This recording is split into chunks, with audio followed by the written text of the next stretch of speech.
I arrived at the venue just after 7.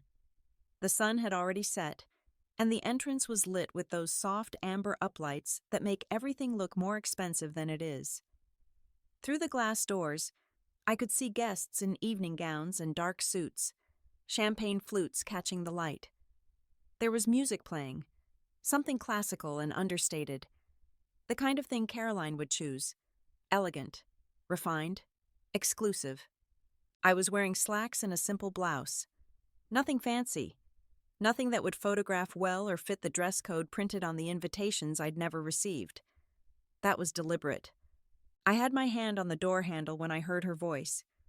"I don't know how you got the address, but you're not welcome here." I turned slowly. Caroline, my stepmother, was standing just inside the lobby with a security guard beside her. She was wearing a navy gown, something with beading that caught the light when she moved. Her hair was perfect.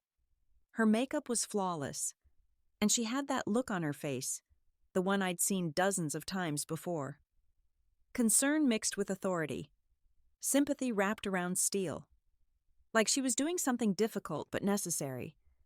Like she was protecting something precious from something dangerous. The guard looked uncomfortable.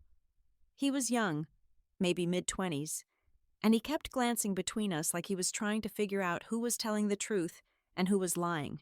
His hand hovered near his radio, but he didn't reach for it. "Security," Caroline said, louder now, turning slightly so the guests inside could hear her. "Please remove her." A few people had definitely noticed now. They were standing just beyond the glass, drinks in hand, watching. I could feel their eyes on me. The woman in the wrong clothes. The uninvited guest. The problem that needed to be handled quietly and quickly. I didn't move toward the door, but I didn't step back either. I just stood there, calm, my hands at my sides. Caroline took a small step closer, lowering her voice to something that sounded almost kind, almost sad. "After today," she said quietly, just loud enough for the guard to hear, "you'll have nothing to do with this family." I looked at her for a long moment. I noticed the diamond bracelet on her wrist. It was new. I knew that bracelet. I knew when she bought it. 6 weeks ago. I knew which store. I knew exactly whose account had paid for it, and I knew she'd told Dad it was a gift from a friend. I reached into my pocket and pulled out my phone. I didn't dial. I didn't scroll. I just held it in my hand and looked at her, my expression neutral. She was waiting. Waiting for me to argue, to plead, to make a scene. Waiting for me to raise my voice so she could look at the guard and the guests and say, "See? This is why we can't have her here." I didn't give her any of that. I just stood there, and I waited. The guard shifted his weight. Caroline's jaw tightened. She didn't know what to do with my silence. She never had. It started 8 years ago, not long after Dad remarried. I was 28 then, living on my own in a small apartment downtown, working in commercial real estate. I wasn't a kid who needed taking care of. I had a career, a life, friends. I paid my own bills. I wasn't asking for anything except to still be his daughter. Caroline came into his life like a gust of wind, energetic, social, always organizing something. She had opinions about everything: restaurants, vacations, furniture. She knew people. She threw parties. She filled up the silence that had settled into Dad's house after my mom died years before. At first I thought it was good for him. He'd been alone for a long time, and she seemed to make him happy. She planned dinners, booked trips, kept his calendar full. He smiled more, laughed more. I told myself that was enough. But slowly, quietly, things started to shift. Family dinners moved from Dad's house to restaurants Caroline picked, then to private dining rooms at clubs I'd never heard of. Holidays became events she coordinated, with guest lists that seemed to grow every year, except I was never the one adding names. I'd get invited, but always late, always as an afterthought. I'd show up and find myself seated at a back table with people I didn't know, introduced to her friends as his daughter from before, like I was part of some previous draft of his life that didn't quite make it to the final version. When I called him, the phone rang through to her first. She'd answer, bright and cheerful, and say he was busy, or resting, or in the middle of something. She'd promise to pass along the message. Sometimes he'd call back. Sometimes he wouldn't. When I asked him about it, he'd wave it off. "She's just trying to bring everyone together," he'd say. Or, "She means well. You know how she is." He'd tell me I was reading too much into things, that Caroline liked me, that I should give her a chance. I did give her a chance. I gave her years of chances. There were no fights, no dramatic confrontations, no screaming matches or slammed doors, just a slow, quiet erasure. A gradual fading, like a photograph left in the sun too long. I kept showing up. I kept trying. I kept my mouth shut and told myself that if I was just patient enough, just pleasant enough, just undemanding enough, things would get better. They didn't. Every year, I was a little further from the center, a little quieter at the table, a little easier to forget. And I let it happen because I didn't know what else to do. 3 weeks before the party, I called Dad to ask about his birthday. It had been on my calendar for months.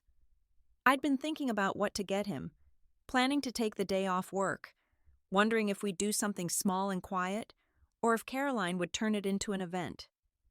"Hey, Dad," I said when he answered. "Your birthday's coming up. What are you thinking? Dinner? I'd love to take you out." There was a pause, a small one, but I noticed it. "Oh," he said, sounding surprised. "It's just a small thing. Nothing formal. You know how it is." "I'd still like to come," I said. "Whatever it is." Of course," he said quickly. "I'll let you know the details." "When?" "Soon. Caroline's handling most of it. I'll have her reach out." She never did. 2 days later, I was scrolling through social media during a lunch break when I saw a post from a cousin I barely knew. She'd shared a photo of an invitation. Cream cardstock, gold lettering, formal script. "Join us for Edward's 70th birthday gala." There was a venue name, the Ashford Estate, a date, a time, a dress code, black tie, an RSVP line at the bottom. I stared at the screen for a long time. Then I took a screenshot. I opened a folder on my laptop. It was labeled Family Events. I'd been keeping it for 3 years, quietly, methodically.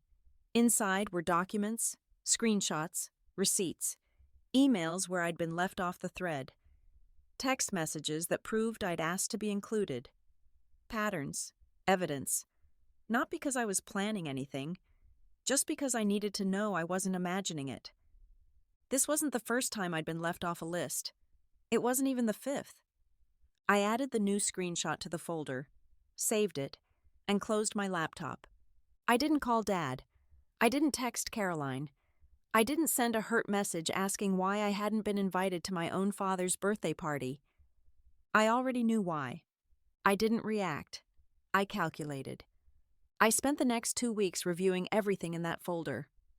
There were financial documents, ones I'd quietly obtained over the years, public records mostly, things anyone could access if they knew where to look. Joint accounts Dad had opened with Caroline, property deeds he'd transferred, adding her name alongside his, merged assets, credit cards, a pattern of financial entanglement that had grown tighter every year. There were booking confirmations for family events, receipts, invoices, all arranged by her, all paid for by him. Every holiday, every celebration, every gathering bore her signature in the planning and his signature on the payment. There were text threads I'd saved, emails, voicemails where I'd asked to be included and been told it was just a small thing, or family only, as if I wasn't family anymore. A pattern of control that had been building for years, and I'd documented all of it without even realizing why. She wasn't just excluding me. She was isolating him, slowly, carefully, systematically cutting him off from anyone who wasn't part of her vision of what his life should look like. I made one phone call, not to family, not to friends, to a colleague I trusted, someone I'd worked with in property law. I asked a few careful questions, reviewed a few files, then I pulled up public property records and started searching. I had a rule I'd followed for years, something I'd learned early in my career. Facts first, emotion never. Don't act on anger. Don't move on hurt. Wait until you know exactly what you're dealing with, and then respond with precision. I didn't break that rule now. I just followed the thread. The building I never mentioned. 4 years ago, I bought a building. It wasn't glamorous, and I didn't announce it. I'd been working in commercial real estate investment for a while by then, climbing quietly through the ranks, learning the business from people who knew how to spot value where others saw risk. I developed a specialty, undervalued event venues, boutique properties with history, places that needed work but had good bones, good locations, good potential. The Ashford Estate was one of those places, a historic venue downtown, built in the 1920s, beautiful architecture, high ceilings, original woodwork, but it had been mismanaged for years. The previous owner had let it deteriorate, lost clients, couldn't keep up with maintenance. It went on the market quietly, and most investors passed. Too much work, too much risk. I saw something else. I bought it quietly through an LLC I'd set up for exactly this kind of purchase. No personal name attached, no announcement, just a clean transaction, paperwork handled by lawyers, everything professional and anonymous. I spent the next year renovating it. New electrical, updated plumbing, restored the original details, hired a property manager I trusted, someone with experience in event coordination. We brought it back to life, and then we started leasing it out. Weddings, corporate events, milestone celebrations. The venue did well, better than well. Within 2 years, it had a reputation. People loved it. It booked months in advance. I stayed anonymous. It was easier that way. I didn't need the attention. I didn't need people asking questions. I especially didn't need my family knowing I owned a property they might want to use, because I knew exactly what would happen. They'd expect discounts, expect priority, expect me to bend rules. So I stayed quiet. The property manager handled everything. I reviewed bookings, approved contracts, signed off on budgets, but my name never appeared anywhere clients could see it. Last month, I was sitting in my office reviewing the upcoming schedule when I saw a familiar name on the booking list. Edward's 70th birthday celebration. Booked by Caroline Mitchell. I stared at the screen for a long time. Then I clicked into the details. Deposit paid. Contract signed. Guest count estimated at 80. Full bar. Catering. Decorations. Music. She'd booked my building. She'd walked through my property, approved my renovations, signed a contract with my manager, and paid a deposit into my account. And she had no idea. I sat back in my chair staring at the screen, and something settled in my chest. Not anger, not satisfaction, just clarity. I approved the booking. I didn't say a word. They mistook my silence for defeat. The week before the party, Caroline posted constantly. Photos of the venue, shot from flattering angles that made it look even better than it was. Close-ups of floral arrangements, place settings, custom menus, captions about the perfect night and celebrating the people who matter, and a milestone surrounded by love. She tagged the venue.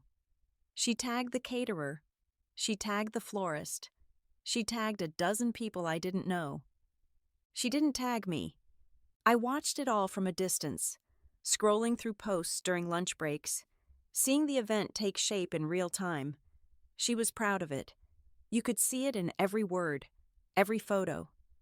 This was hers. She'd built this. She'd made this happen. One of her friends commented, "Did you invite his daughter?" I saw the notification pop up. I watched the screen, waiting. Caroline's reply came 20 minutes later. She wouldn't fit in. This is for people who actually matter to him. I read it 3 times. Dad was tagged in the post. He would have seen it. He would have seen the question and the answer. He didn't respond. He didn't correct her. He didn't say anything. I took a screenshot and added it to the folder. The day of the party, Caroline called the venue to confirm final arrangements.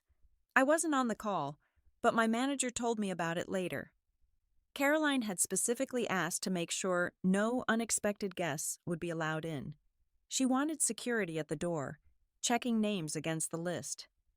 My manager, who knew exactly who owned the building, simply said she'd make sure everything was handled appropriately. That evening I got dressed slowly.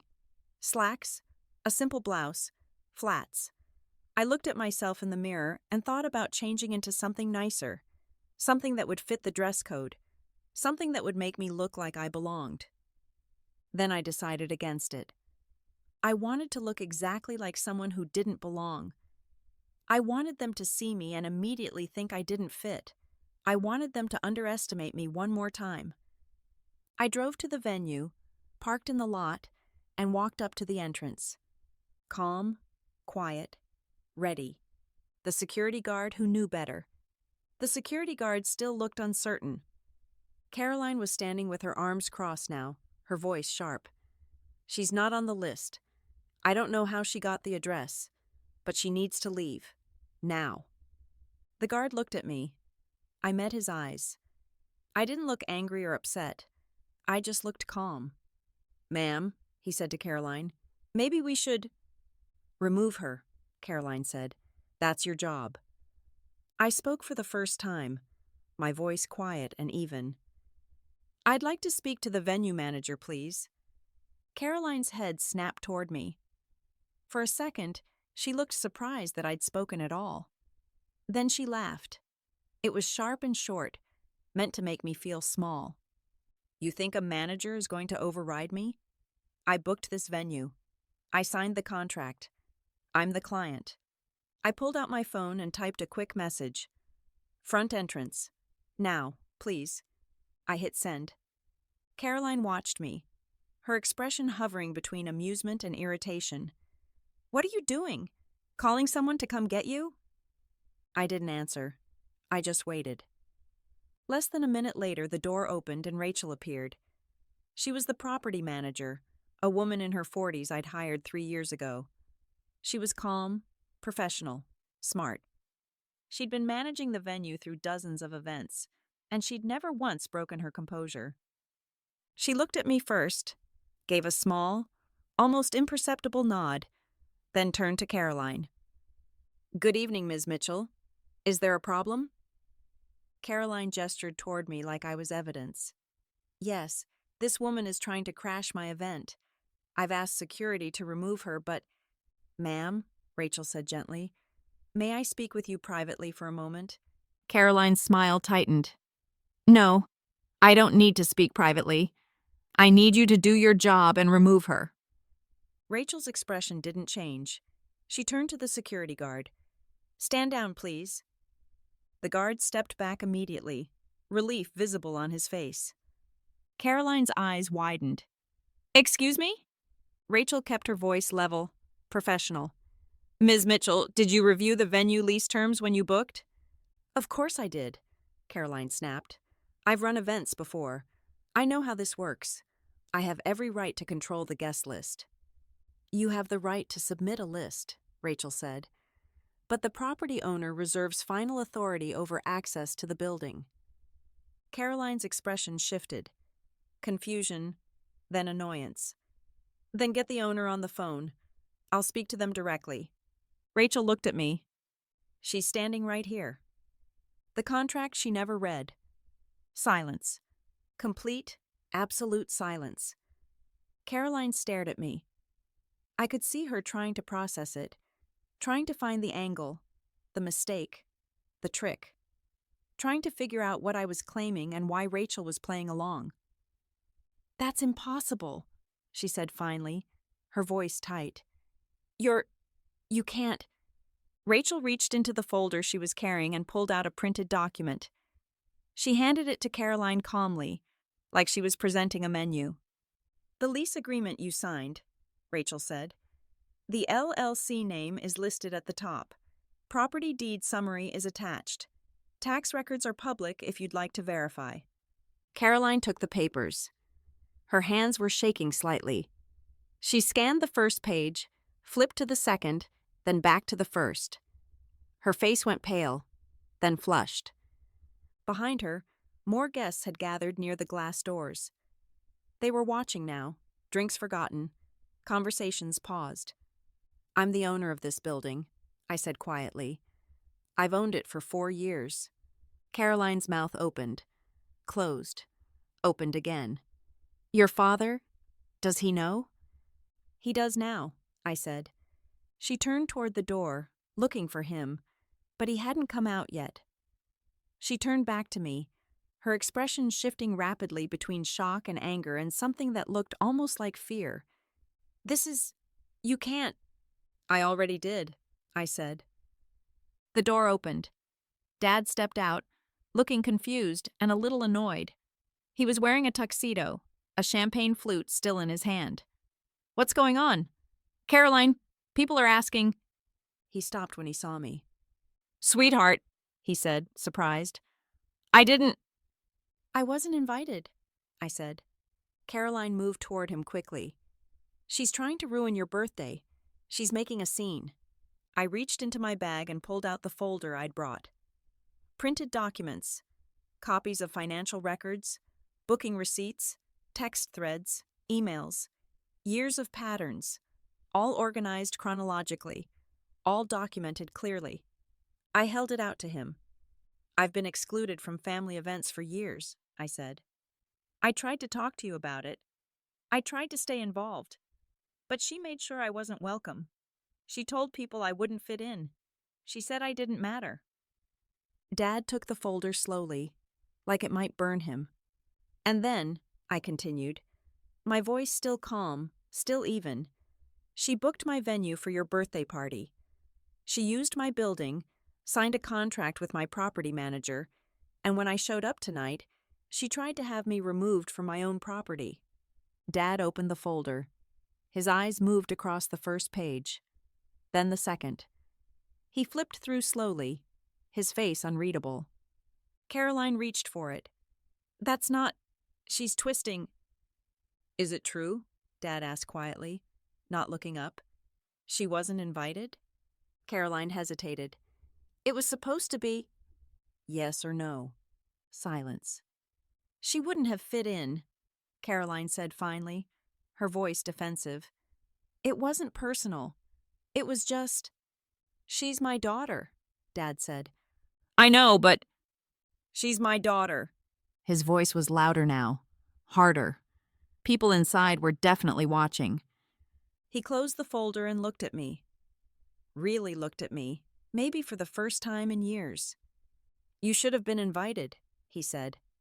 I know, I said. Facts speak louder than I ever did. I didn't raise my voice. I didn't need to. You've been excluding me for years, I said, looking at Caroline, not Dad. You moved me to the edges of his life. You told people I wouldn't fit in, that I didn't matter. You answered his phone so I couldn't talk to him directly. You planned events and left me off the list. You made sure I knew I wasn't wanted. Caroline opened her mouth, but I kept going. And then you booked my building. You walked through my property, signed a contract, paid a deposit. You had no idea who owned it because I stayed quiet. And when I showed up tonight, to my own venue, for my own father's birthday, you tried to have me thrown out. Dad was still holding the folder. His knuckles were white. This isn't the time, Caroline said, her voice rising. We can discuss this later. When? I asked. When is the right time? After another year? After you plan the next event I'm not invited to? You're being dramatic, Caroline said. I'm stating facts. Dad looked at Caroline, his expression hard. We need to talk. Outside. Edward, please. Now. She looked at him, then at me, then at Rachel and the security guard and the guests still watching through the glass. Her face was red now, her composure cracking. Fine, she said sharply. Dad handed me the folder and gestured toward the parking lot. Caroline followed him, her heels clicking sharply on the pavement. The guests slowly filtered back inside, their voices low, buzzing with curiosity. I could hear fragments of conversation. Did you hear? And I had no idea. And his daughter? Rachel stepped closer. Are you okay? Yes, I said. Would you like to sit down? I can get you some water. That would be nice. Thank you. She brought me a chair from inside and a glass of water. I sat in the lobby and waited. 20 minutes later, Dad came back alone. Dad stood in front of me, his hands in his pockets. He looked older than I remembered. Tired. The lines around his eyes were deeper. Can we talk? He asked. Not here. Not now. But soon. Yes, I said. I didn't know, he said quietly. I didn't realize it had gotten this bad. I didn't say I tried to tell you. I didn't say you should have known. I just nodded. You should have been here, he said. You should have been invited. You should have been at all of them. I know. He looked back toward the parking lot. She's leaving. She's upset, but she's leaving. Okay. I'm sorry, he said. Okay. He waited like he expected me to say more. When I didn't, he nodded slowly. I'll call you. Tomorrow. Or the next day. We'll figure this out. I'd like that. He reached out like he was going to hug me, then stopped. He squeezed my shoulder instead, brief and awkward, then turned and went back inside. I stayed for another hour. Not inside, just in the lobby. Rachel checked on me twice. We didn't talk much. I didn't need to. I wasn't there to ruin anything. I wasn't there to humiliate anyone. I was there because he was my father, and I wanted to celebrate him. But I wasn't going to be erased anymore. When I finally left, the party was still going. I could hear music through the glass doors, laughter, the clinking of glasses, life going on. I drove home slowly, the city lights blurring past. I made tea when I got to my apartment, sat on my couch in the quiet, and stared at my phone. No texts, no calls, just silence. It felt like relief. Dad called me 4 days later. Not through Caroline, just him. Can we meet? He asked. His voice sounded different, smaller. Yes. We met at a coffee shop near his house. Neutral ground. Public enough to stay civil, quiet enough to talk. He was already there when I arrived, sitting at a corner table with 2 cups of coffee in front of him. I got you your usual, he said. I hope that's still right. It is. Thank you. We sat in silence for a moment. He looked down at his cup, turning it slowly in his hands. I didn't realize, he said finally, how much I'd let her control. I didn't say anything. I just waited. I thought, he stopped, started again. I thought she was helping. She was organizing things, keeping me social, making sure I wasn't alone. And I was grateful for that. I didn't see what she was doing, or maybe I didn't want to see it. You saw some of it, I said quietly. He nodded. I did. And I told myself it wasn't that bad, that you were busy, that you had your own life, that I'd see you next time. There were a lot of next times that didn't happen. I know. His voice cracked slightly. I know. He reached into his jacket and pulled out the folder I'd given him. He set it on the table between us. I read all of it, he said. Every page, every email, every receipt. He looked up at me. I'm sorry. I'm so sorry. I felt something shift in my chest. Not forgiveness, not yet, but something close. An opening. I don't want an apology, I said. I want things to change. They will, he said quickly. They already have. Caroline moved out. We're We're not together anymore. I didn't ask for details.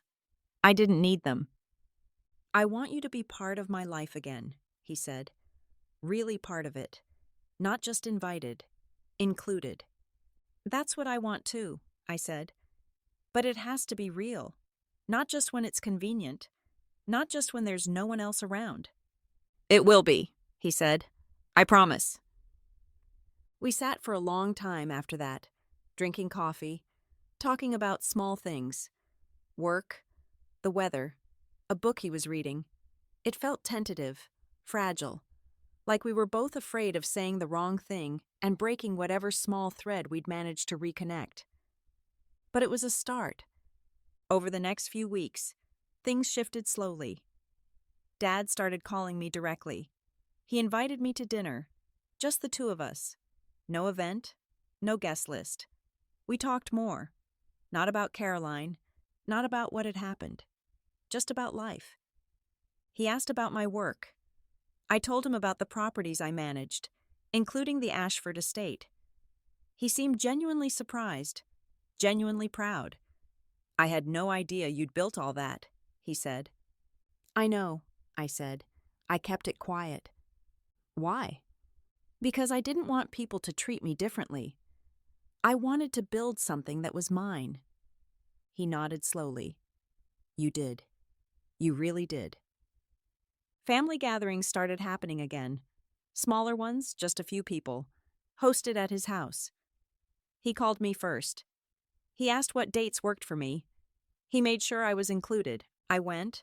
I set boundaries. I didn't pretend everything was fixed overnight. But I showed up. And slowly, carefully, we started rebuilding. I've thought a lot about that night. About standing in the lobby of my own building, being told I didn't belong. About the look on Caroline's face when she realized I'd owned it all along. About the silence in the parking lot. About my father flipping through that folder, seeing years of exclusion laid out in black and white. I don't feel victorious. I don't feel like I won anything. Mostly I feel tired, relieved, sad in a way that's hard to put into words. But I also feel something else, something I hadn't felt in a long time. I feel seen. I didn't raise my voice. I didn't need to. I built something on my own. I stayed quiet. I stayed patient. And when the moment came, the facts spoke for me. I didn't need revenge. I just needed respect. There's a kind of power in that, I think. In knowing your worth, even when no one else acknowledges it. In building something solid and real while everyone underestimates you. In staying calm when they expect you to break. It's not loud. It's not flashy. It doesn't make for dramatic stories or viral videos. But it's real. And in the end, it's the only kind of power that actually lasts. I still own the Ashford estate. I still manage it quietly, anonymously. People still book it for their milestone celebrations, their weddings, their important moments. They walk through those doors and see beauty, history, elegance. They don't see me. And that's exactly how I want it. Because sometimes the best power is the kind no one knows you have, until it matters. If you've ever been underestimated by the people who should have seen you first, this story was for you. If you've ever been erased, overlooked, told you don't fit in, told you don't matter, this is for you. Quiet strength still wins. Not always quickly, not always easily, but it wins. And when it does, you don't need to shout about it. You just stand there, calm and certain, and let the truth speak for itself.